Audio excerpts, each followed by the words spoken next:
My name is John Phillips. With me is Damon and Tina Starky. Last Wednesday, December 10th, Tina and Joe were coming home from Miller's Ale House. They'd had a nice evening, a nice dinner, and they were doing what they normally do, just enjoying each other's company on the way home. And then something odd happened. There was some gentleman in a Jeep who kept swerving into their lane, who would have hit them if Joe hadn't moved his car.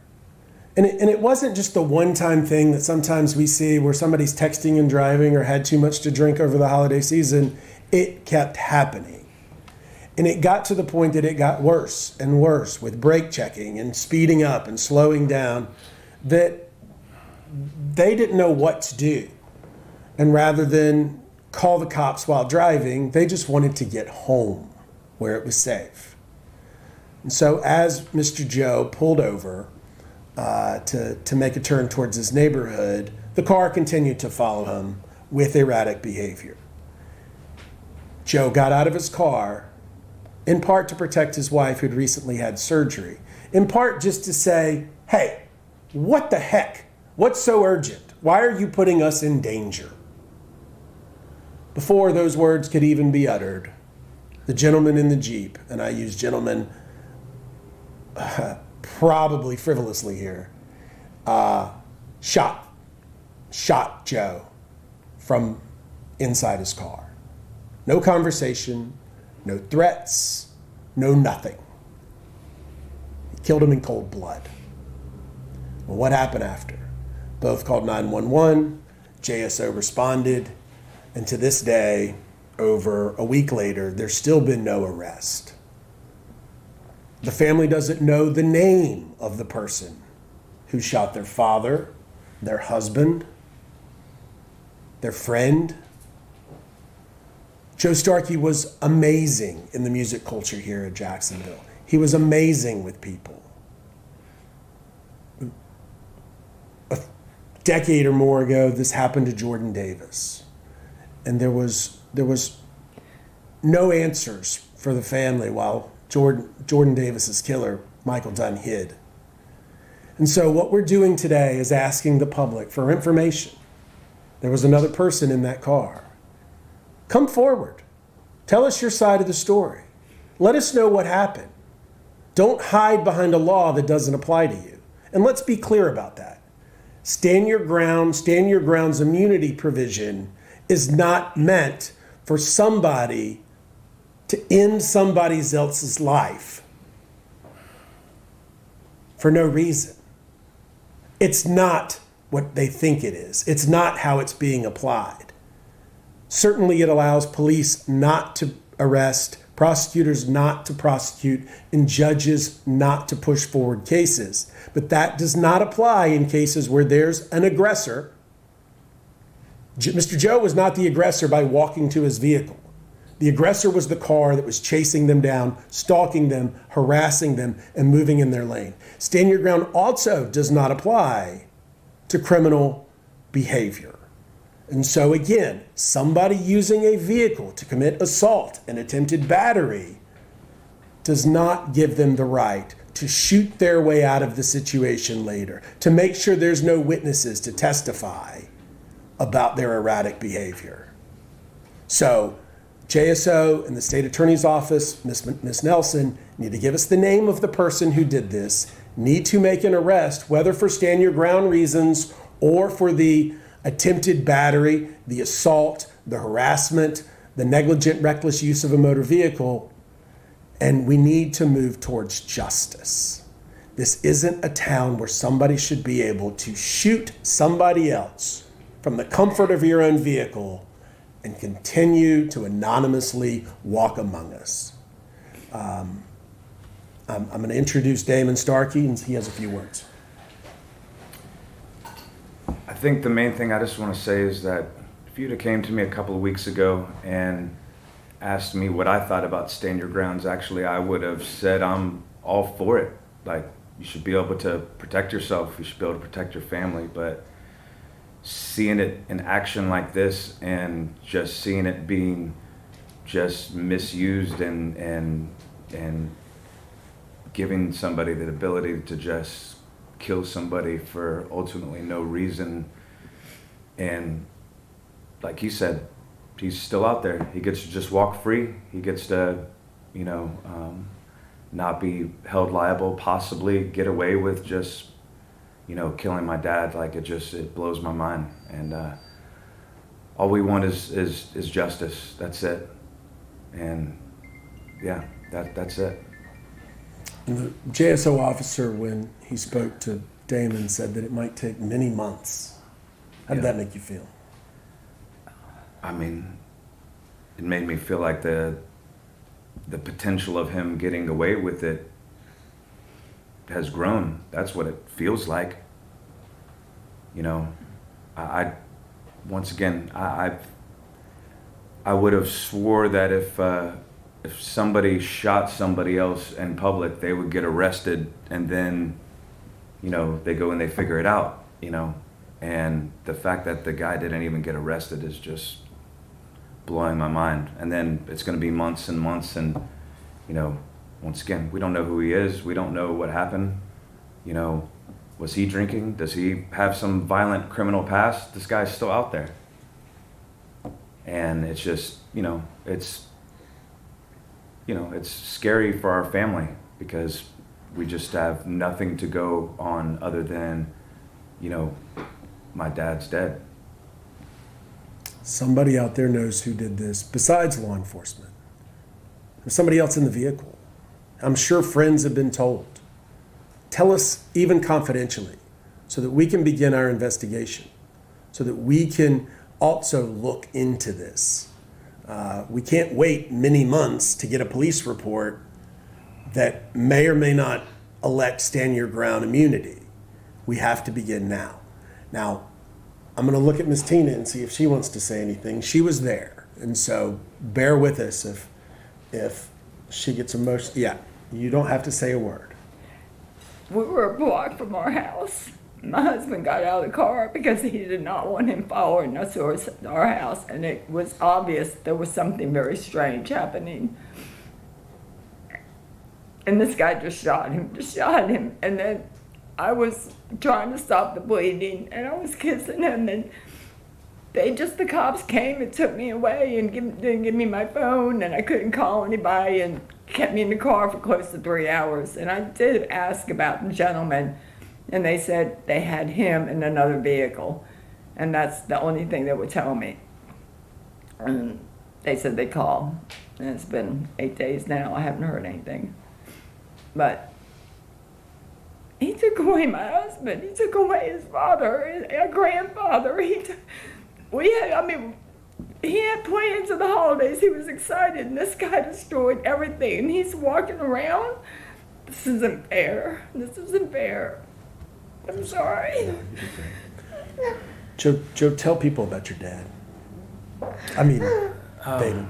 You know, I knew a lot of people loved my dad for sure, but I could have never known how many people love my dad until something like this happens, and just, you know, the outpour of love that we've gotten from all over has been massive, and obviously greatly appreciated, and quite frankly kind of what is getting us through everything. And you know, it's a beautiful thing how many people that my dad touched their lives. So many people have come forward and given just personal messages to me about just time that my dad you know, devoted to people, and gave just teaching people all kinds of different stuff, and just never wanted a dime in return. And you know, I love the fact that my dad's getting remembered that way, and I think it's beautiful, because he was a great man, and you know, I just want to get to the bottom of this and make sure that he gets the justice he deserves, because it's just terrible that this is how things apparently go in these situations, and it's wrong. I had his blood all over my hands, and they never even offered me a tissue. And this is just something wrong with this whole thing that I was locked up in the car for close to 3 hours. It was just wrong why his body's laying on the ground. I had to watch. It was just, this is so horrific. Because it just was not handled right. This is terrible. I'm sorry. They wanted you to go down to the station that night, didn't they? I refused. It had been so long, and then they said they had to wait for the detectives to talk to me, and it was close to midnight they came. And then they had to get permission to take me home since we lived so close versus going to the police station. And then they talked to me there, and they gave me my purse and my phone, which was around 12:30 a.m. So I was able to call his son, and then I called my sister immediately afterwards too. Which again, she was never under any investigation. They had an admitted killer. There was no reason to keep her detained. And I was screaming about that. I mean, this is how it works. I was just, and then I had to keep turning around and watching my husband on the ground, his body. It was horrible. It was just, and I miss him so bad. Yeah. And, another thing too is, she called me 1 minute after it happened, and obviously screaming and crying and saying that, he'd been shot. And apparently one of the first responders, she handed him the phone, and all he told me was, yeah, he'd been shot and it's going to be an investigation or something, and then basically hung up. And all I was told was that he had been shot. I didn't know if he had died. I didn't know if he was in an ambulance going to a hospital. So for, once again, 3 hours, I'm blowing her phone up. I'm literally sending people to the scene, trying to see if they can see anything, because I just wanted to know if he was alive or dead. I didn't know, am I supposed to be driving to a hospital right now, and this might be the last minute I get to see him alive, and nobody would tell me anything. They took my phone. I thought he knew. For 3 hours, probably the longest 3 hours of my life, just all I wanted to know was, is he alive or is he dead? And obviously I found that out. And then I had to call him at 12:30 to tell him his father was dead. Yeah. And I thought they talked to him. They took my phone, and I was screaming. His son's on the phone. And, oh my God, it was just, he was like, what hospital's he in? And I'm like, oh my God, he doesn't know. And I just broke down. I had to tell him his father was dead. This whole thing was so wrong. Homicide detectives in any city, but particularly Jacksonville, have a very difficult job, and we are aware of that. Absolutely. They see it day in, day out, and they're used to it to the point they have their PTSD and their issues. But victims need empathy. Victims need understanding, and we just hope JSO, State Attorney's Office, people out there that know something will let this family know something and help them find justice, closure, answers to what happened that night. You can certainly give us a call at 904-444-4444 if you have tips. We're here. Damon, tell them about the benefit tomorrow. Saturday. Saturday. Yeah, Saturday. It's my dad's memorial. It's at 2 p.m. at Hidden Hills Country Club. Anyone who loved him is obviously welcome to join us. That's it. Thank you for your time. Any questions? Hi, I'm Liliana with First Coast News. I was wondering if the man turned himself in. Has law enforcement given any explanation as to why there's been no arrest or charges? So my understanding is he called 911 from the scene, admitted this happened. We have not yet received that 911 call. I don't know if media has. Please do the request. So he admitted it. And my understanding is he has not been arrested and has asserted immunity under 776032, stand your ground. And from Damon's conversations with the law enforcement detective, which I was listening to because I was in the room with him when he called, it's being investigated as a stand your ground case. And they're waiting on forensics and a host of other things to determine whether it's stand your ground. And my point is very clear for two very stark reasons. One, you can't be the aggressor and have stand your ground. Two, you can't be actively in the progress of a crime and have stand your ground. This shouldn't be treated as a stand your ground case. It should be treated as a homicide case. Make the arrest, let prosecutors, defense attorneys, and judges figure it out. If it is treated as stand your ground, how do you all proceed from here? I am never scared of stand your ground immunity. This happened to Keegan Roberts. It's happened in other cases. But you know what? I have to have a name to file a lawsuit. Justice is spelled one way. It's defined many different ways. It certainly leads in death cases with the criminal justice system. I could get the family any amount of money they want, and if there's still the person who's free who killed their loved one, it is not justice. And so this isn't about money, even though they have a wrongful death attorney trying to guide them through what happens when people die at the hands of another. And so there's things we can do, but this is our first step, hoping media will help ask the questions to those in power here, hoping somebody will come to us and give us more information so I can do my job.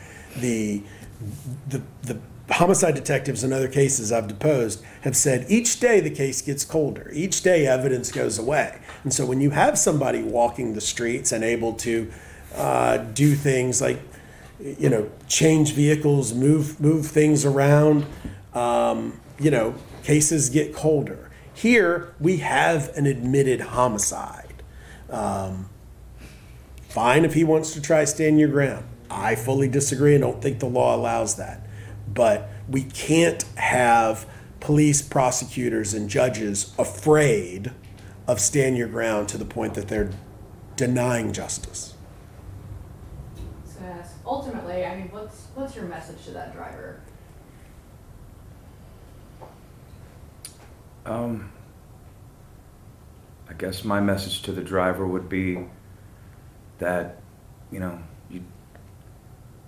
you didn't just shoot some random person. You shot somebody who was very important to a lot of people, to our music community, to our family, to my sons, to, so many people everywhere. And it's like, you took that away from us. Like, you could have driven away. You were so you were so afraid of my dad, who was 63 years old with a bad leg, and he's 5'7". You were so scared of him that you felt the need that you had to shoot him. You could have driven away. You were pulled up behind him, and it's like you chose not to. And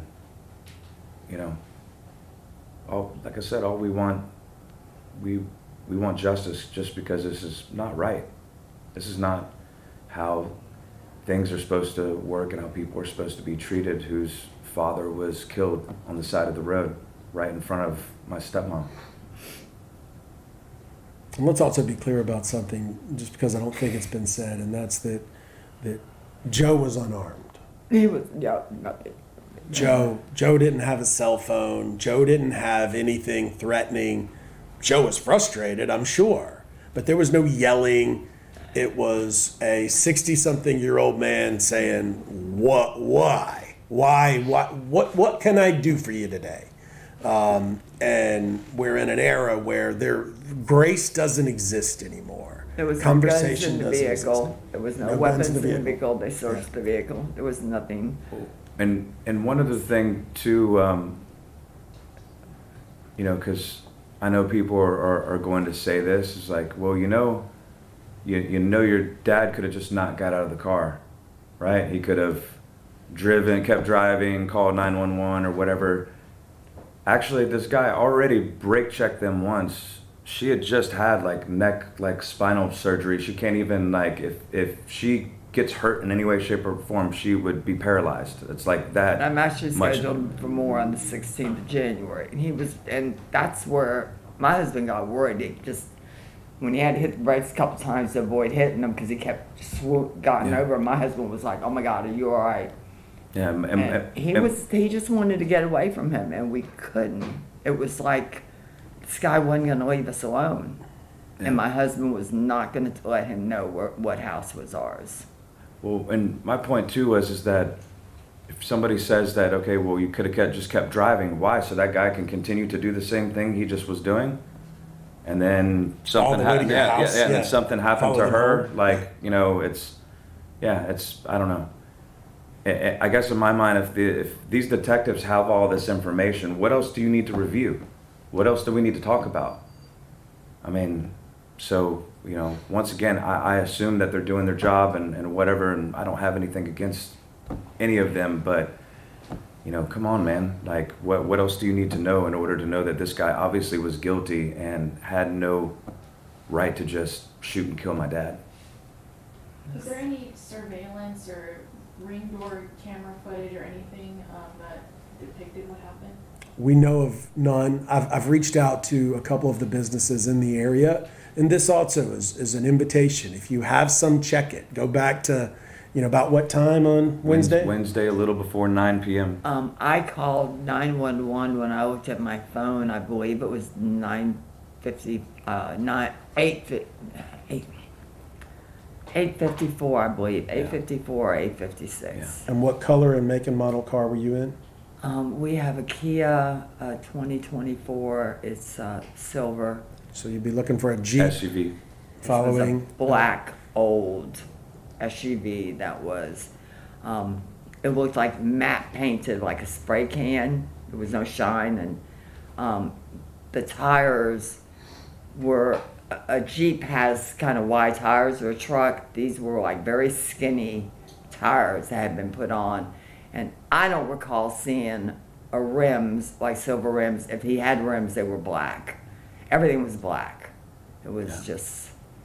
And there's been commentary to some of your stories that this may have happened to somebody else. And so that's both a warning in the past. If you had something like this happen to you, give us a call. And also be on the lookout for this. And when you turn right at the light where it happened and he shot him, when you turn left, you're basically in our neighborhood and we're the first street. We've been living there for years. We know vehicles coming that live there. You just get used to where you see them all. Now, unless this gentleman was turning to go visit a friend he just met or something, there was no reason for that vehicle to be there. I still swear I've never seen it before. Any other questions? Happy holidays, everybody, and thank you. Thank you. Thank you, guys. If anybody wants a copy of the letter, it should have been attached to the email you got, or I think I can print off